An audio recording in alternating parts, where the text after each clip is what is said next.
So now we have two transactions for office supplies. So I'm going to open up the home page. So go to company home page.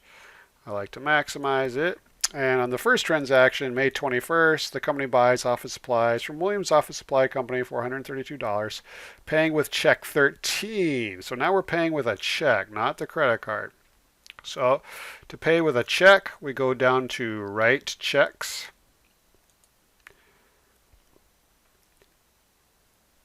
Now, this is super critical. Which checking account is this coming from? This says cash payroll. We are not paying from cash payroll. We are paying from cash operating. So we need to change this to cash operating. And then notice it automatically showed check 13, which is the next check. So that's fine. So we're going to tab down to the date field, 05/21/17. Pay to the order of Williams Office Supply. Check for bills. It says you have an unpaid bill. Do we want to go to pay bills and pay that bill? No, we want to write our check. So click on write your check. So the amount was $132. Tab down to the expense field.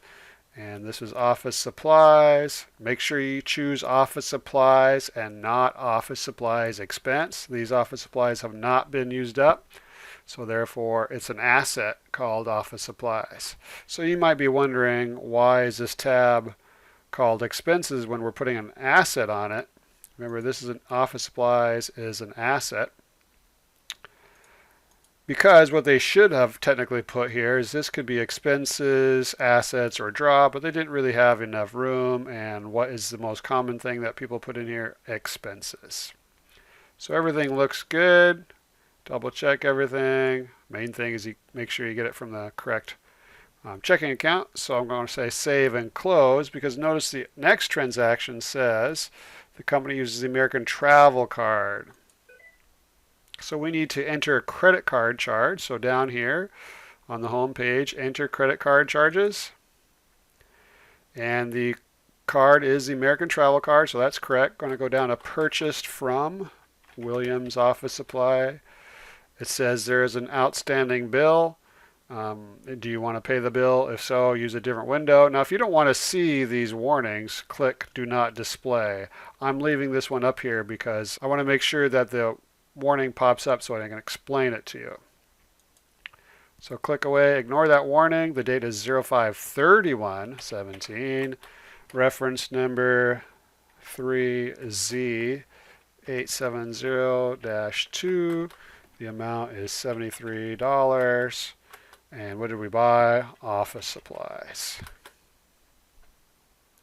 Save and close. And then if we wanted to, we could run a journal report to look at the debits and credits. So I need to go down here to Accountant and Taxes, Journal. And to look at these two transactions, I'm going to look at the dates of 05/21/17 and then to 05/31/17. So I can see just those two transactions.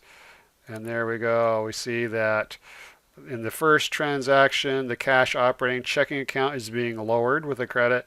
Office supplies, an asset, is going up with a debit. The second transaction, the American Travel Card, which is a liability, is being credited, so that's going up. And then office supplies, the asset, is going up. So that's it. Oh, also, and you can also see over here in the type column, it tells you which windows they were entered. The first one was entered in the write checks window. The second one was entered in the credit card charge window.